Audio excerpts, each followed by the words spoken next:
Welcome to Archive Whispers. This is a place to fall asleep. There's nothing here you need to follow, and nothing you need to remember. Let your eyes close whenever they're ready. The words will keep going, soft and slow, through the long night. Settle in, lower the lights, and let the archive open. Welcome back, or welcome for the first time, if this is where we meet. Tonight, the door we will be opening leads us not into a house or a village, but into a monastery, a small Benedictine abbey, somewhere in the cold middle of the 12th century, in the low north of Europe, on a single long winter night. The fields beyond its walls are under snow, and the bare woods past the gatehouse stand black and silent against a heavy sky. Inside, behind the thick stone, a few dozen men are settling into the deepest and quietest part of their year, in the deepest and quietest part of the day. What we are going to do over the long arc of this night is not to witness any of the great matters of the period. There will be no council here, no famous abbot, no dispute of doctrine, no miracle remembered in a saint's life. Instead, we are going to keep watch through one ordinary winter night in a working monastery, from the last prayer of the evening, when the candles are put out and the great silence begins, through the cold middle hours, when the brothers rise in the dark to sing, and on to the first thin gray light of the coming day. We are going to follow, in something close to real time, the slow and patient shape of a night that was lived this way, with very little change, for hundreds of years. The daily life of a house like this, unlike so much of the medieval past, is not poorly recorded. We know a great deal about how the hours of a monastery were arranged, because the men who lived them wrote it all down in the old rule of Saint Benedict, which set the shape of the day, in the customaries, the patient little books that described exactly how each task was to be done, and in the great drawn plan of the Abbey of St. Gall, which lets us walk the rooms in our minds. For the texture of it, the cold and the routine and the long darkness, we have leaned on the work of David Knowles, of Christopher Lawrence, of Julie Kerr, and on Jean Leclerc's gentle study of the monastic love of quiet reading. The fuller list of sources is in the description below, in case you would like to follow the same path. What we will do then is move slowly through the parts of this one night, and let the cold and the dark, as much as anything, do the telling. We will sit through the last prayer of the day and watch the lamps put out one by one. We will feel the great silence come down over the dormitory and the cloister. We will rise, in the very dead of the night, to the slow tolling of a single bell, and follow the brothers down the cold night stair into the dark church to sing the long office of Vigils. We will wait out the deepest cold, the hours before dawn when the embers are lowest, and then, very gently, we will turn with the whole house toward the first gray morning. Throughout, the monastery is, for us, simply a place of cold stone and one small flame, of slow bells and breath showing in the dark air. If you can, dim your lights now, settle into whatever surface you have chosen for tonight, and let the room around you become, for the next few hours, a little quieter, and a little smaller, and a little further away. I will speak slowly, and I will not raise my voice. There is nothing in what follows that requires you to remember any name, any rule, any hour of prayer. The brothers we are about to keep company with do not need to be remembered. They only need to be sat with, for a while, in their cold and their patience and their long habit of silence. If you fall asleep before the end, that is, in fact, the gentlest compliment you can pay this kind of work. The recording will still be here in the morning, and the quiet stone house we are about to enter does not mind being left alone. Let us begin. The short winter day is already ending. In a northern monastery in the middle of the 12th century, the light begins to fail in the middle of the afternoon, draining slowly out of the high small windows of the church and the long gray windows of the cloister until the pale stone of the walls turns first to ash and then to shadow. The work of the day, what little of it the cold has allowed, is quietly drawing to its close. There is no bell yet for the last prayer, only the early dark gathering in the corners of the rooms and the gradual lowering of every voice and every task toward the long stillness that the night will bring. Out in the failing light, the last of the day's small work is being seen to. The animals in the byre are given their evening fodder and shut in against the cold. The buckets are brought up from the frozen well and set inside before they can freeze again. A lay brother goes along the cloister with a taper, and one by one the lamps that will be needed for the evening are lit and the others left dark. Everything is done slowly and without haste, in the way of men who have done these same things on this same evening of the year for the whole of their lives, and who expect to do them again tomorrow and the day after that until they no longer can. In the refectory, the long, narrow dining hall, the evening meal is taken in silence.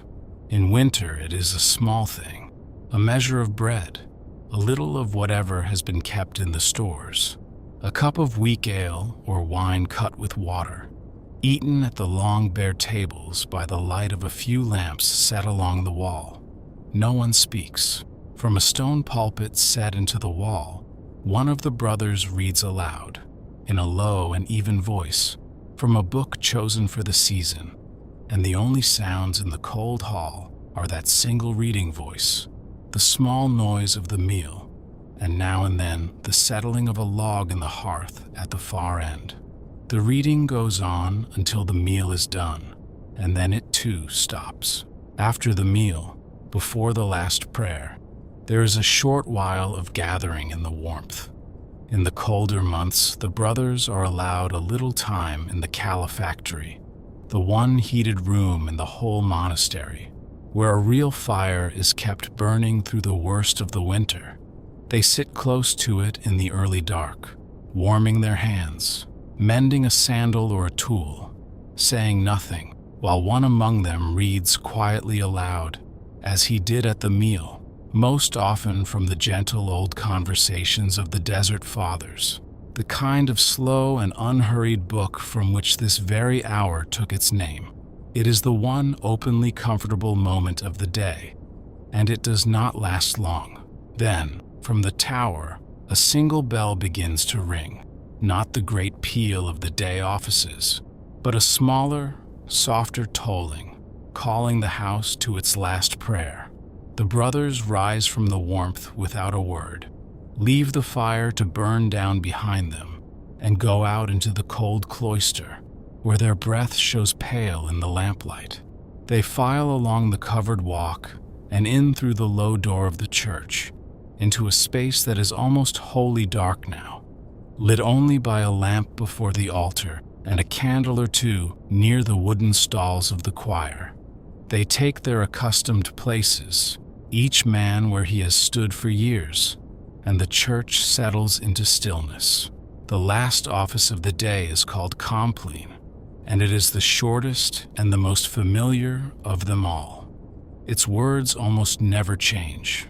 Night after night, season after season, the same few psalms are sung, the same quiet verses asking for protection through the hours of darkness, so that even the youngest brother knows them entirely by heart and need not look for them in any book. The singing is low and unhurried, pitched soft against the cold, the plain, unaccompanied voices rising and falling together, and then trailing into silence.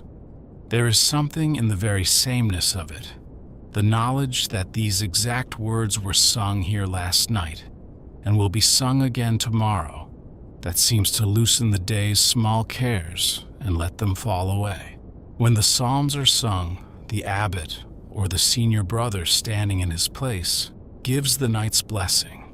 He takes a small branch or brush dipped in water and goes quietly down the rows, marking each man and each dark corner of the choir with a few cold drops, an old gesture against the dangers and the fears of the night. The prayer that goes with it is a simple one, older than anyone present, a prayer for a quiet night and for rest and for a peaceful end whenever it should come. It asks nothing grand. It asks only that the darkness pass gently and that those who lie down should rise again in the morning. And with that, the day's worship is finished. Now the lights begin to go out. A brother moves along the choir and pinches out the candles one by one, and the small flames die with a thin curl of smoke that the cold air carries up into the dark. The lamp before the altar is left burning, as it always is, a single low point of warm light kept alive through the night, so that the church is never wholly without a flame. But all the rest go dark, and the great stone space, which a moment ago held a soft amber glow and the warmth of voices, becomes again a cold and silent cavern of shadow, holding nothing now but that one small light and the lingering smell of snuffed wax. And here, with the snuffing of the candles, the great silence begins. From this moment until the morning, no one in the house will speak, except in the gravest need, and then only in the few simple signs the brothers use in place of words. It is not a silence imposed harshly from above. It is something closer to a shared agreement, a quietness the whole house lowers itself into together, as one lowers oneself into cold water, slowly and by consent. The talk of the day, such as it was, is over. What remains of the night belongs to sleep, and to the one short office that will break it, and to the long, patient dark in between. In single file, without a word, the brothers leave the church and climb the night stair toward the dormitory. The night stair is a plain flight of stone steps that leads directly from the church up to the place where they sleep, worn smooth and a little hollow in the middle of each tread by the passage of feet over many years, climbed now in the near dark with one hand on the cold wall. The dormitory above is a long bare room under the rafters, lined on either side with low simple beds, with a single lamp left burning at its center so that no one need lie in total darkness, and so that anyone who must rise in the night can find his way. They lie down very nearly as they are. The rule asks them to sleep clothed, in their habits, with their belts still on, so that they are ready to rise at any hour without delay and without fuss. There is little undressing then, only the laying aside of sandals, the drawing up of a coarse woolen blanket, the settling of a hard pillow under the head. Each man has his own narrow bed and his own small space, and very little else. The cold of the long room presses down at once. Breath shows faintly in the dim light of the single lamp. Here and there a bed creaks as someone turns toward the wall, and then is still, and slowly the house goes to sleep. The small sounds grow fewer, a cough, a shifting blanket, the wind finding a gap in the shutters, and the spaces between them grow longer, until at last there is only the deep, slow breathing of tired men in a cold room, and the faint steady flame of the one lamp, and beyond the walls, the dark fields and the silent snow. The first and shallowest part of the night has begun. There are many hours still to come before the bell will ring again. For now, there is nothing to do but rest, and let the cold settle, and let the long winter dark close over the sleeping house, like still water closing over a stone. For a few hours now, the monastery sleeps, and the night has the whole of the house to itself. It is worth pausing here, in the first deep stretch of the dark, simply to feel how large and how quiet the building has become. By day, a monastery is a busy place, full of small movements and soft sounds, the scratch of pens, the shuffle of feet on stone, the opening and closing of doors. By night, all of that is gone, and what is left is only the stone itself, the long, cold corridors, the empty cloister, the dark church, the silent stores, all of it holding still in the winter dark, waiting without impatience for the hour when it will be needed again. Up in the dormitory, the brothers lie in their rows beneath the single lamp. They sleep, most of them, the heavy and immediate sleep of men whose bodies are tired and whose minds carry little of the day's worry into the night. There is no clock anywhere in the building, and no real measure of the hours except the slow wheeling of the cold stars beyond the shutters and the long-trained sense in the one brother whose task it is to wake the others of how much of the night has passed. So they do not count the time. They simply sleep and trust that they will be woken when the proper hour comes, as they have been woken every night of their lives in this place. There is one brother, though, who does not sleep through these hours. He is the one charged with keeping the watch, and his task is to move quietly through the buildings while the others rest, to see that all is well, that no lamp has guttered out where it should burn, that no candle has fallen, that no fire has crept beyond its hearth, that no door stands open to the cold. He goes alone, with a small shielded lantern, along the dormitory and down the night stair and through the dark cloister. In a slow round, he has walked 1,000 times. He is not afraid of the dark. He has long since made his peace with it. He walks it almost gently, the way one walks through the rooms of a sleeping household, careful not to wake anyone. His round takes him through the cloister, which at this hour is perhaps the most beautiful and the most desolate place in the whole monastery. The covered walks run dark on all four sides, their arches opening onto the small square garth at the center, where the snow lies smooth and untouched and faintly luminous under whatever moon there is. Nothing moves there. The single bare tree at the center stands black and still. The cold comes down into the open square and pools there, and the brother, passing along the sheltered walk, feels it on the side of his face like the breath of something very old and very patient. He does not linger, but he does not hurry either. He looks in, as he passes, on the church. It is wholly dark now, but for the one small lamp before the altar, and it is colder inside than almost anywhere else in the house, the great stone volume of it holding the chill of the whole winter. His lantern throws a small, moving pool of light across the flagstones and up the nearest pillar, and then he lets it fall again, and the church returns to its deep shadow. In a few hours, this same space will be full of low voices and the small warmth of gathered bodies.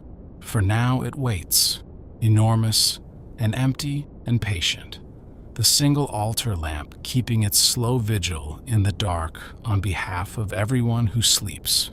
Beyond the church and the cloister, the rest of the buildings lie dark and shut. The chapter house, where the brothers gather by day to hear the business of the house read out, stands empty, its stone bench running cold around the walls. The parlor, the one place where necessary words may be spoken in the daytime, is silent now like all the rest. The stores and the cellar hold their barrels and their sacks in the blackness. The slow winter reserves of grain and salted things and oil, counted and rationed and guarded against the long months before anything grows again. The watching brother does not need to enter them. He only sees that their doors are closed and passes on. There is one room, though, where a light is always kept and where someone is always awake. That is the infirmary, set a little apart from the rest, where the old brothers and the sick are cared for. Here the rule of silence bends a little, and the cold is kept back a little more, and a small fire or a brazier is allowed to burn low through the night. A brother sits up to tend it, and to tend those in his care, to bring a cup of warmed wine to a man who cannot sleep for his cough, to settle a blanket, to sit quietly by someone who is afraid of the dark hours. It is gentle work and necessary, and it goes on in its small pool of warmth while the rest of the house sleeps cold. The cold, through all these hours, is the great fact of the night. It is not the sharp, clean cold of a single frosty morning. It is the deep, accumulated, settled cold of midwinter, the cold of stone that has not been warm for months, that has soaked the chill of December down into its very heart and holds it there. It rises from the floors and leans in from the walls. It finds the gaps around the shutters and the doors and pools along the ground. The few small fires that are allowed do little against it. They warm the hands of whoever sits closest, and no more. Everyone else simply endures it, asleep or awake, wrapped in wool, breathing it in and breathing it out all night long. Outside the walls, the night is wider still. The monastery sits in its small cleared ground, with its gardens and its orchard and its few outbuildings. And beyond that, the fields lie under snow, and beyond the fields, the dark woods stand, and beyond the woods there is only more winter, stretching away in every direction over a sleeping countryside. There are no other lights. A traveler on the road at this hour, if there were one, would see the black bulk of the abbey, and perhaps the single faint glow of the infirmary window, and nothing else but snow and starlight. The house is a small held thing in a great deal of cold and dark, keeping itself quietly through the night.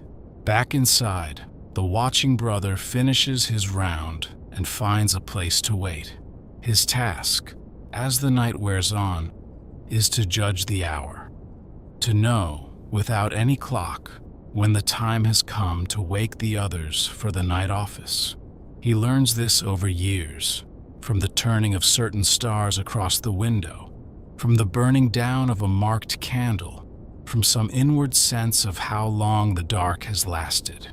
So he sits, in the cold, near the foot of the night stair, with his lantern turned low, and he keeps the time for everyone, holding the whole sleeping house in the patient arithmetic of his waiting, until he is as sure as he can be that the proper moment is near. These are, for most of those who sleep, the deepest and the soundest hours of the whole night. The long middle stretch before the bell, when the body sinks furthest down into rest and the mind goes quietest. Whatever weighed on a man at the close of the day, whatever small worry or ache or regret he carried up the night stair, has loosened now in the dark and let him go. He lies still under his coarse blanket, breathing slow, neither dreaming much nor waking, simply resting, the way the whole house is resting, the way the snow outside is resting on the still fields. It is the part of the night that asks nothing of anyone. It only has to be passed through, and it is being passed through gently by everyone at once. And then, somewhere in that great stillness, the watching brother decides that the hour has come. He rises stiffly from his place, takes up his lantern, and goes to where the rope hangs that will ring the small night bell. For a moment longer, he lets the house sleep. One last quiet breath of the dark before he breaks it. The dormitory above lies silent. The cold church waits below. The snow holds still on the garth. Everything is poised for one more moment in the deepest part of the night. And then he reaches up and takes the cold rope in his hands, and the long rest of the house begins, very gently, to come to its end. The night bell, when it comes, is not loud. It is a small bell, rung slowly, a few measured strokes that carry through the cold corridors and up into the dormitory and settle, gently but unmistakably, into the sleep of every brother in the house. No one is startled by it. They have been woken this way every night for years, and the sound reaches them almost before they are properly awake, so that a man often finds himself sitting up in the dark, swinging his sandaled feet to the cold floor, before he has fully understood that the bell has rung at all. It is the deepest hour of the night, and they are being called to the longest prayer of the day. There is no light to dress by, and little dressing to do.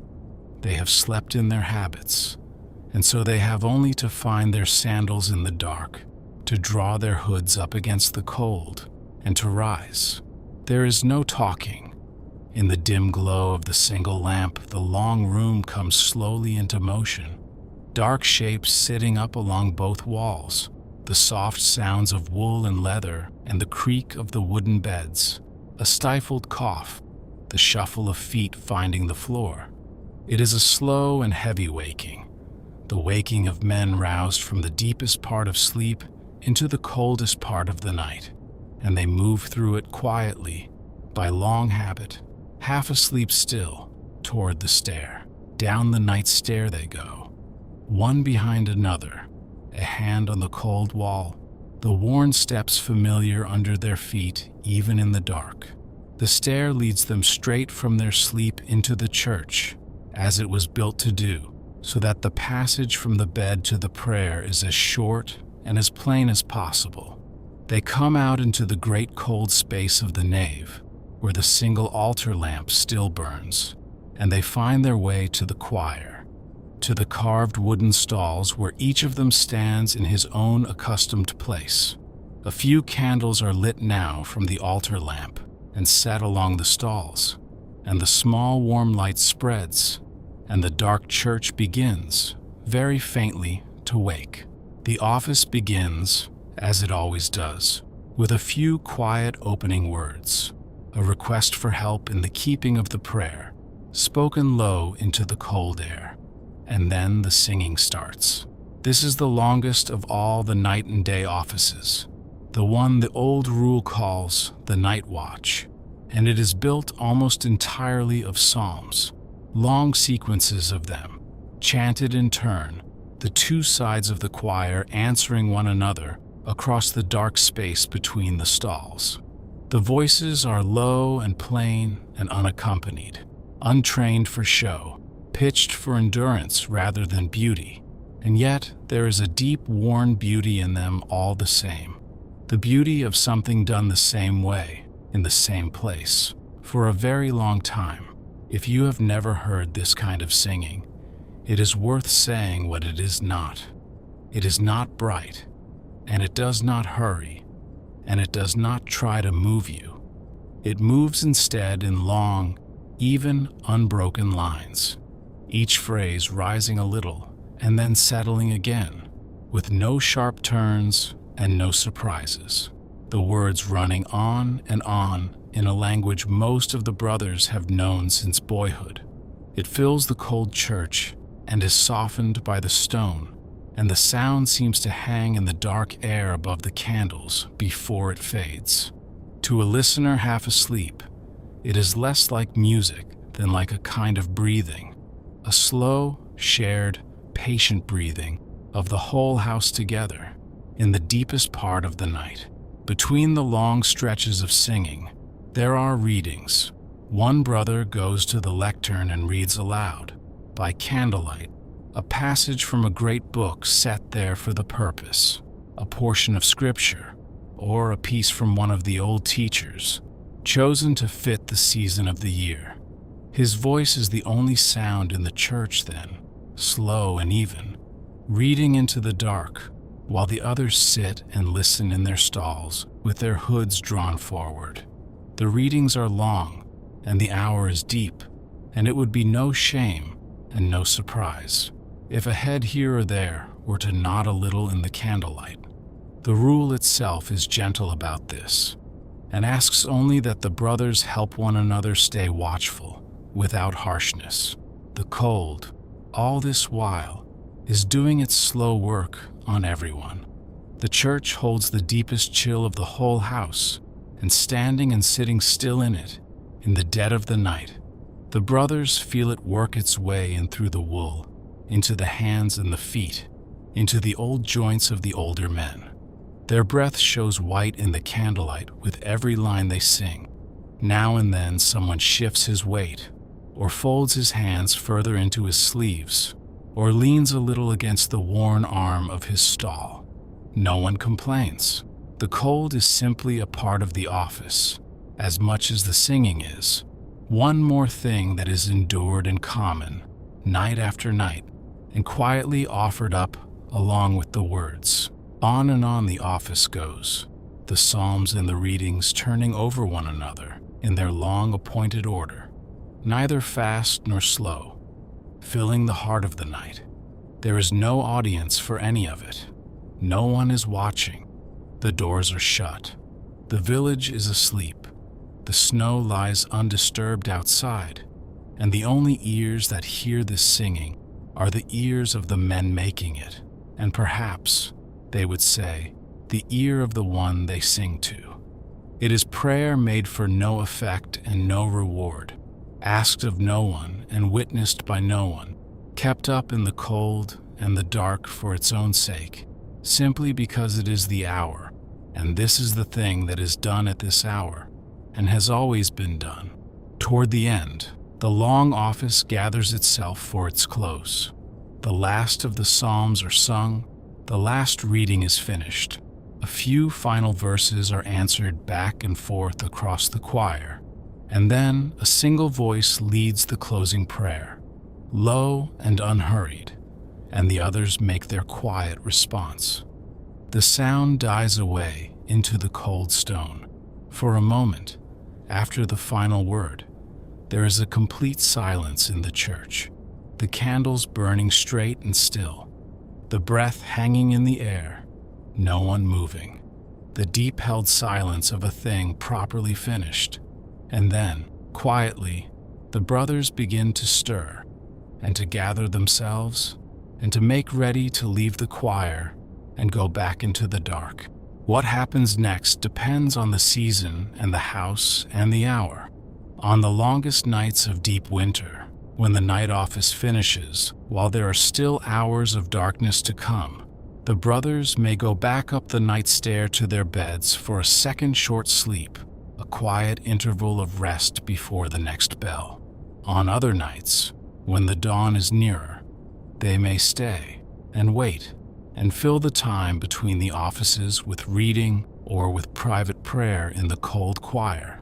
Tonight is a deep winter night, and the dark is still long, and so most of them will return, gratefully, to their narrow beds, to lie down once more in the lingering warmth of the blankets they left. And so, for a little while, the house sleeps again. It is a different sleep from the first one, shorter, lighter, closer to the surface, the sleep of men who know the next bell is not far off and who do not let themselves sink too deep. But it is sleep all the same, and it is welcome, and the dormitory settles once more into its slow breathing under the single lamp. The church below falls quiet again, the candles in the choir snuffed or left to burn down, the great cold space returning to the one altar lamp and its long vigil. Outside, nothing has changed. The snow lies as it lay. The stars have wheeled a little further over. The deepest cold of the night is still to come. There is something steadying in the thought of it, that on this night, and on so many thousands of nights before and after, in the very middle of the cold and the dark, when the rest of the world was wholly asleep, a small company of men rose without complaint and stood in a freezing church and sang quietly to no one but the night, and then lay down again. They did not do it to be seen. They did not do it to be remembered. They did it because it was the hour, and the hour had come, And now the hour had passed, and they could rest. Lie still a while longer with them, in the dark and the brief returning warmth, while the deepest part of the cold draws on. Now comes the deepest and the coldest part of the whole night. The night office is sung and finished. The brothers are back in their beds, and there are still some hours of darkness to come before the dawn. These are the hours when the cold reaches its lowest point, when whatever small warmth the day left in the stone has long since drained away, when the fires are at their lowest ebb and the dark is at its most complete. The whole house lies in it, sleeping, breathing slow.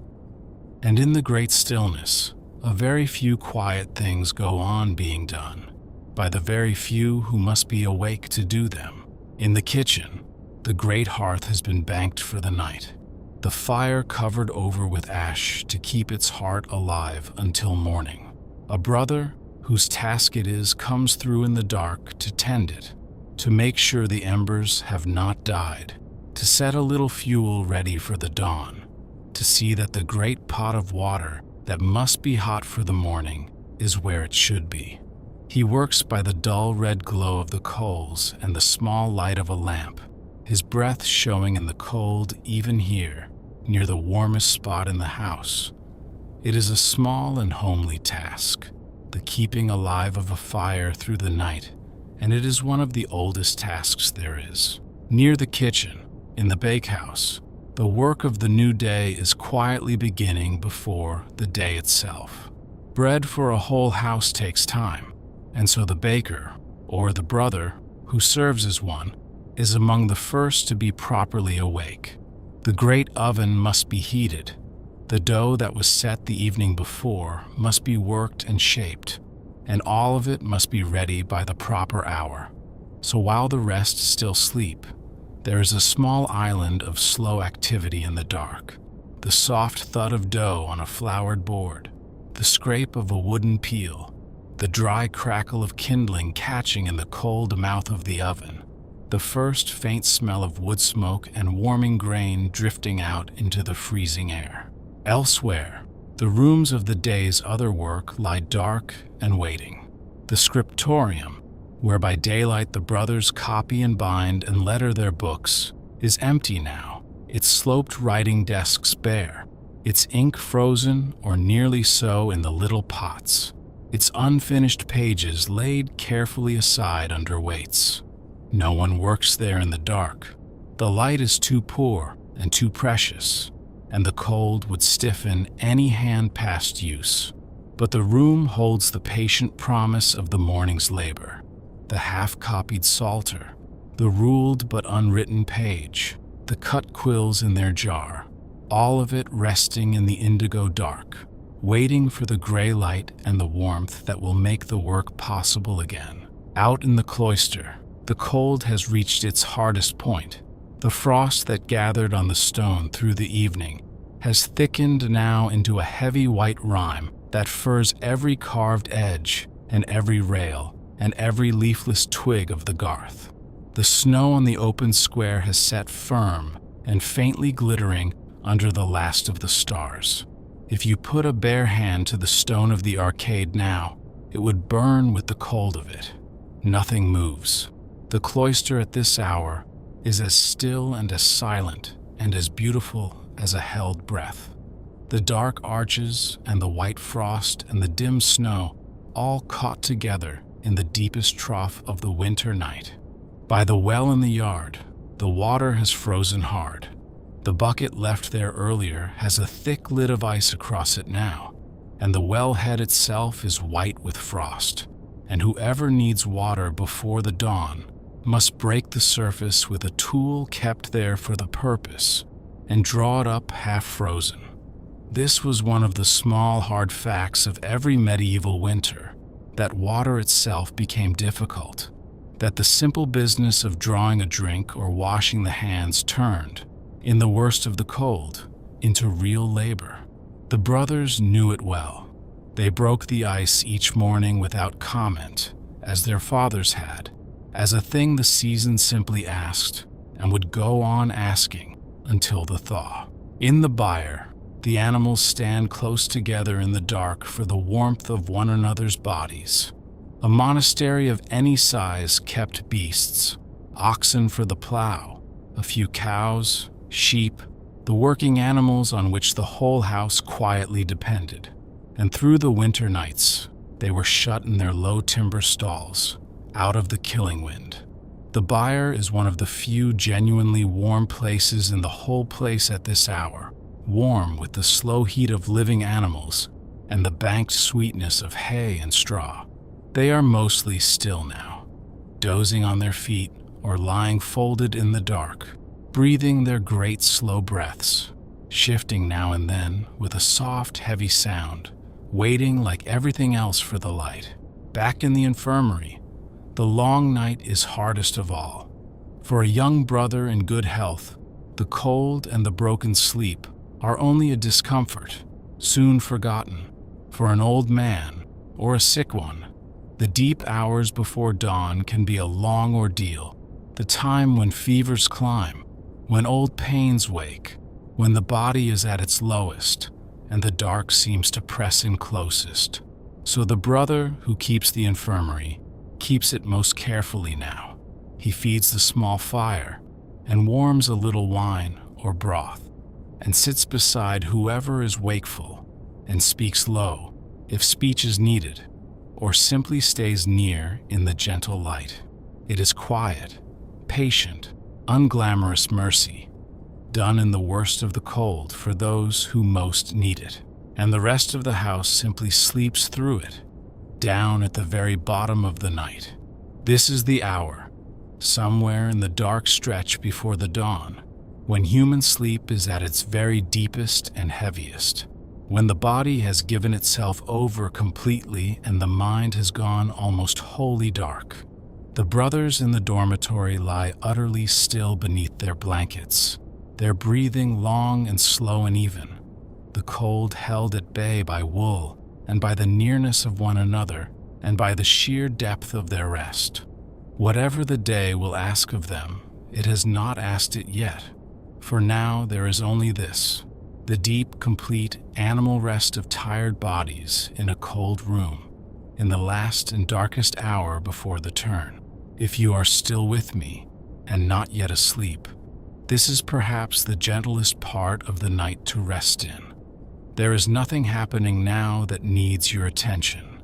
The office is sung, the fires are tended, the bread is rising, the sick are watched over, the animals are warm in their stalls, and the well is frozen, and the snow lies still on the fields, and the brothers are deep, deep asleep. The whole patient machinery of the night is running quietly without you, as it has run 1,000,000 times, and it asks nothing of you at all except that you let yourself grow heavy and warm and slow, and let the cold, dark hour hold you as gently as it holds the sleeping house. And then, so slowly that no one could say exactly when it begins, the night reaches its lowest point and starts, almost imperceptibly, to turn. There is no sign of it yet that the eye could catch. The skies still deep and dark, the stars still out, the cold still hard. But something in the quality of the dark has shifted, the way the very bottom of a long breath shifts into the beginning of the next one. The deepest hour is behind us now, though nothing looks any different. The night has crested, somewhere out in the freezing dark, and from here, by the smallest and slowest of degrees, everything begins to lean again, very gently, toward the coming of the light. The brothers do not know it yet, asleep in their rows. The watching brother, perhaps, senses it, feels in his long-trained body that the night has passed its deepest part, that the next bell is no longer so far off, that the dawn, though still well below the edge of the world, has begun in some sense its slow approach. He waits a little longer, letting the house have these last quiet hours of true rest. Outside, in the dark, the cold goes on and the snow goes on, and the stars wheel slowly down toward the west. But the worst of the night is over now. The deep trough is behind us. Lie still a while longer. The light is coming, in its own slow time, and it is no longer very far away. Slowly, slowly, the dark begins to thin. There is no moment you could point to, no sudden change, only that the deep black of the windows has become, at some point, a very deep gray, and the shapes of things in the unlit rooms have begun, faintly, to separate from one another again.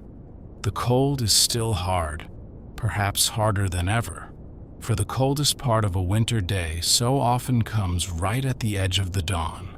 But the night is ending. Out beyond the eastern wall, below the still dark sky, the first gray light of the coming day has begun to seep upward, slow and colorless and patient, into the long winter morning. The bell rings again, soft in the gray dark, calling the house to the office of the dawn. It is called Lauds, the morning praise, and it is sung at the very turn of the night into the day, so that the brothers greet the coming light already at prayer. They rise once more easily now than at the dead of night, for the body knows the morning is near, and find their sandals, and draw their hoods, and go down once again into the cold church. The candles are lit again along the choir. The single altar lamp still burns, as it has burned all night, and the brothers take their places to sing the night out and the day in. This office is gentler than the long night watch, and a little brighter in its spirit, for it belongs to the morning. Its psalms are the psalms of light and of waking, sung as the gray day comes up slowly behind the eastern windows. The singing is the same low, plain, unhurried chant as in the deep of the night, but there is something subtly lifted in it now, some small easing, the relief of men who have come through another winter night and stand again at the beginning of a day. The breath still shows white in the cold air. The candles still burn, but the windows are graying steadily now, and the worst of the dark is unmistakably behind them. As the office goes on, the light grows. The candles, which an hour ago were the only thing holding back the dark, become slowly less necessary, their small warm flames paling against the steady gray that fills the windows. By the time the last psalm is sung, the church no longer needs them. The cold gray daylight of a winter morning has come up fully now behind the eastern glass, flat and soft and shadowless, filling the great stone space with a pale, even light, and one by one the candles are put out, no longer missed. The night at last is wholly over. The first office of the day is finished, and the day itself has quietly, almost secretly begun. Out in the cloister, the dawn lies pale and cold over everything. The heavy frost on the arches is turned from gray to a faint silver white in the growing light. The snow on the garth, which all night was only a dim glow, shows now as what it is, a smooth, soft, unbroken field of pale winter white, marked only here and there by the small tracks of a bird. The sky above is a low, even, colorless gray, promising no sun, only the flat, soft daylight of deep winter. It is bitterly cold, the coldest moment of the whole turning, and it is also, in its plain gray way, quietly beautiful, the way the world so often is at the moment no one is watching it.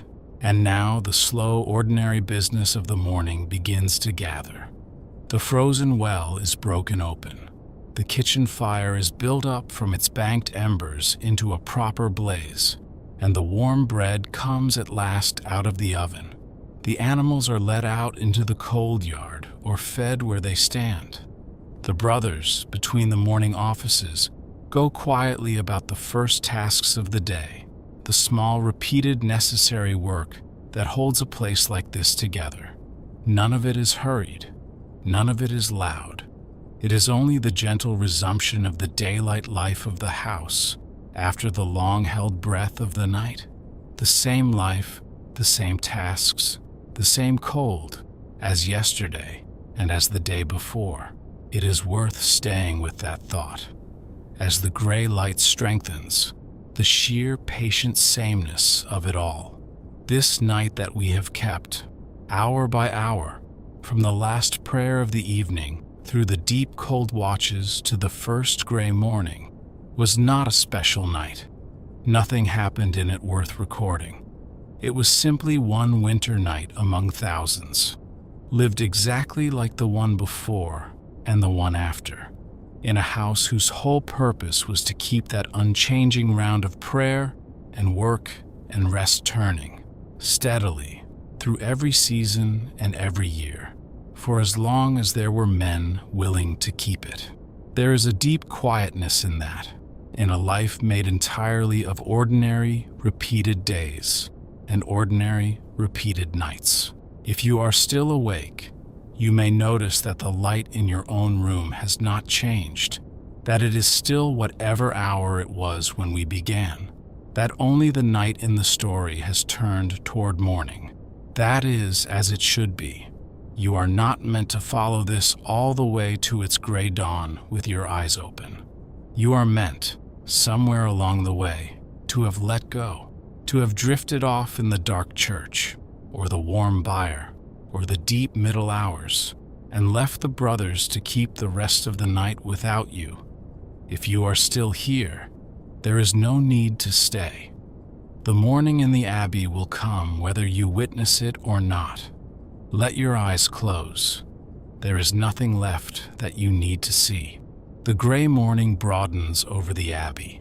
The snow on the long roofs lies pale and untouched. Thin smoke rises now from the kitchen and the bakehouse, straight up into the windless cold. The bell will ring again before long, for the next of the day's many offices, and the brothers will gather and sing again, and disperse again to their work. And so the day will turn, as the night has turned, through its own appointed round of hours, toward another evening and another Compline, and another long winter night exactly like this one. The wheel does not stop.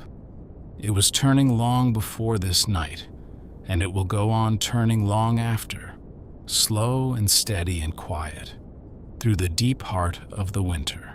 We have come then, all the way through, from the failing light of the late afternoon, through the last prayer and the snuffing of the candles and the great silence, down into the deep cold watches and the long singing in the dark, through the lowest and coldest trough of the night and out the other side, and up, at last, into the pale gray beginning of an ordinary winter day.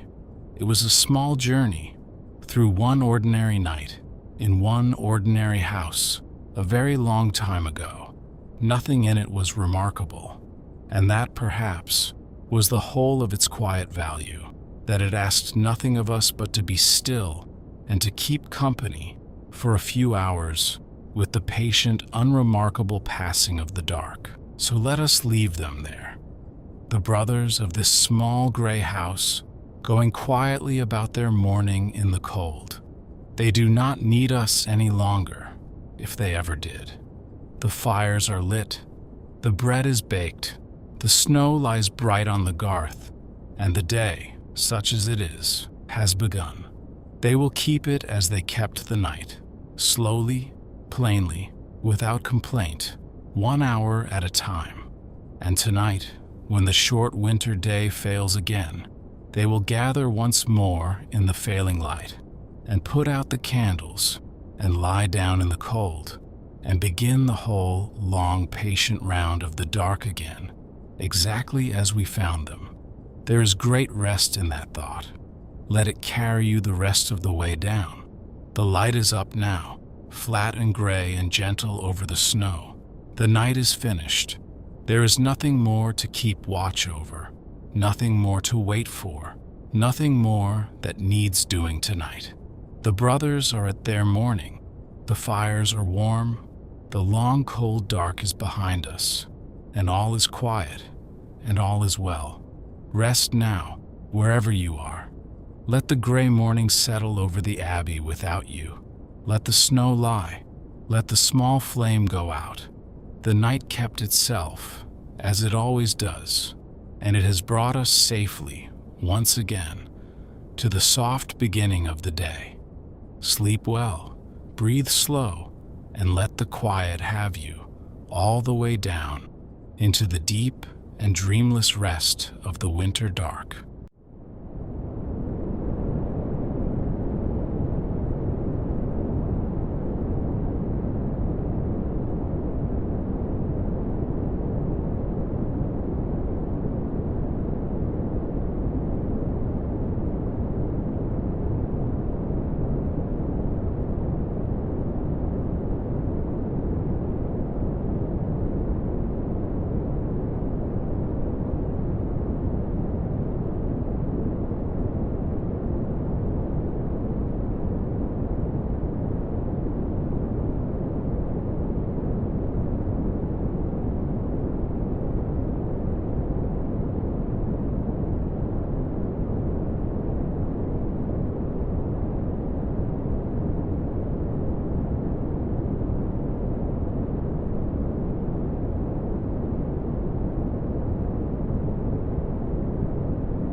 You've reached the end of tonight's archive. If you're still awake, thank you for staying. And if you drifted off somewhere in the dark, then it did its work. Rest now. The next chapter will be here when you are. Sleep well. This has been Archive Whispers.